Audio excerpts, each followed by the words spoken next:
Peace, and welcome to the One Black Porch Publishing channel. Let's explore the craft of writing, share resources, and give the latest updates on what we're working on. Not everyone wants to write the next great piece of fiction. Sometimes you want to capture stories from your real life because those can also affect readers and stretch their imagination too. But despite how well we think we know our lives, it can still be challenging to determine how the ideas for your book should be organized so it can develop into a cohesive, impactful read. Among the many roles they have or play, editors often help writers organize ideas and give their stories a more well-defined shape. So in this video, I'm going to share what goes into good memoir and autobiography from book editors as part of a series of videos to help you define your book idea. Like the cliche goes, it's not what you say, it's how you say it. And the same thing goes for your story. You might know the what, but haven't landed on how you want to organize the story that you want to tell. In what editors do, the art, craft, and business of book editing, editor Peter Ginna pulls together different essays by editors of different genres and roles. It's written with numerous people in mind, the ones who want to become editors, writers who want to crawl into an editor's head and see what they're thinking, and book lovers who want to know how editors serve writers to make good reading experiences for them. The chapter is titled Lives That Matter on biography, autobiography, and memoir. Wendy Wolf writes about why those forms are important and gives some advice that she often gives writers when she's considering acquiring a book from them. One of the first questions that she asks is, why does this matter and to whom? It may sound harsh, but the second question is why the first one's posed. She's trying to get us to think specifically about the reader. I guess it could be posed as, who does this story matter to most, or resonate with most, or could it resonate with most?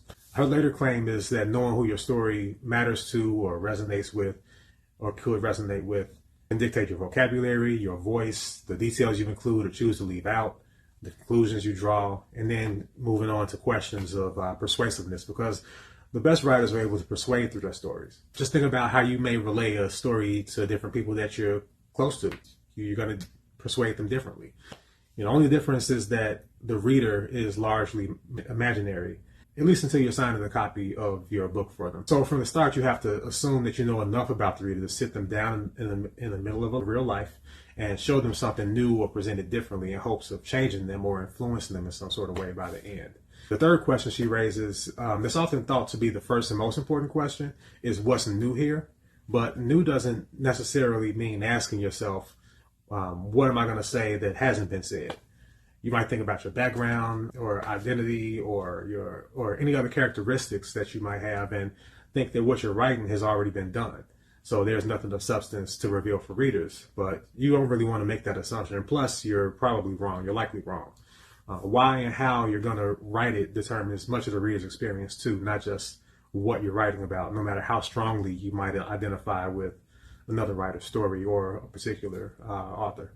When you're writing biography specifically, she points out that biography almost always means rebuilding an era in both its light and dark sides. We often boil stories down to actions and inactions, but they're a series of events occurring in a given space in time or within a scene. Rebuilding an era in fiction is often referred to as world building, and that's critical and is often appreciated by diehard readers of most genres, but it gets discussed and analyzed publicly far more often by sci-fi and fantasy and other fiction lovers. But it'll be a mistake to ignore investing the energy to rebuild a real world, one that readers can still immerse themselves into. Of the three story elements and character, plot, and setting, the era is your setting. So in the movie of your life, we think of setting scenes and choosing vantage points to shoot from. So what shots of the neighborhood or rooms in your house, schoolyards or corner stores would you make sure that they're opening shots of? Why are those important to illustrate? Similar questions addressed differently. What history of the neighborhood is necessary to place? What activities are most synonymous with a certain room in your home? What conversations are typically overheard in the schoolyard? How does it set up the most necessary impression that you need for the reader to have? No matter how you frame it, only things that contribute to moving your story along should be in your story. Keeping that with you as a guiding principle can point you toward properly building a setting or rebuilding the era in both its light and dark sides, like she said. Autobiography and biography spans an entire life, but with memoir, you're looking at a particular part of your life or a period of your life that includes events of special significance or that takes place during a cultural moment. When it comes to memoir specifically, she writes that the other great challenge or opportunity is to recreate the context around the subject. Memoir shines on the stage that context sets. So that requires offering some basic knowledge on the main topics that you're presenting, or history to frame the cultural moment, and a way to follow your thread of experiences that gives the reader a chance to feel how significant these events really are. Are you writing about overcoming a handful of health scares, or how a health condition has impacted your life? Or are you writing your COVID shutdown experience? What contextual forces are at play that you can illustrate that reduces confusion for your reader due to a lack of specialized knowledge? Unique times produce unique stories for sure, so part of the task is to educate. On the more theme-centered side is improbability built into your story. And your job is to show us how high the odds are stacked and how they got to be stacked that way. It's referenced in fiction writing as setting the stakes, which you raise at some point for your protagonist to overcome, but in the case of a memoir, that'll be you. You're player one.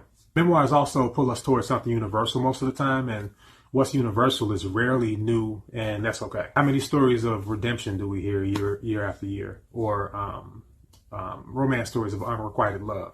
The route you take and the imagery you use, or the circumstances that your story takes place under, maybe where your newness is hiding or where your voice is hiding, which might be the new thing too. Lastly, when it comes to level of detail or privacy, in the same essay, Wendy Wolf writes, not every memoir has to be a searing expose, but many writers need to be pushed to take their introspection beyond the level where they're inclined to settle. The level of introspection you currently have is for you to assess, and she doesn't necessarily specify those levels or how to gauge them, but there's always an opportunity to become more self-aware through introspection. Being comfortable with it isn't just helpful, but necessary if you want your memoir or autobiography to connect it all. And of course, it can benefit you outside of your writing life too. You're gonna have to confront it. Every author has to. So just continue to challenge yourself and open up further to yourself firstly. Just remember that digging deep doesn't require oversharing what you discover. It just means pulling out the most valuable pieces. There's virtual and real life workshops, self-led courses, writing coaches, mentors, workbooks, talks, and of course MFA programs to help you do your necessary digging.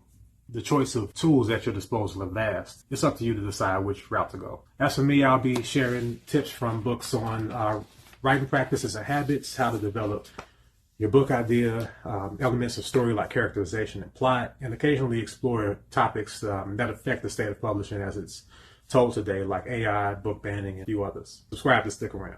Oh, and don't be selfish. Share with a writer friend.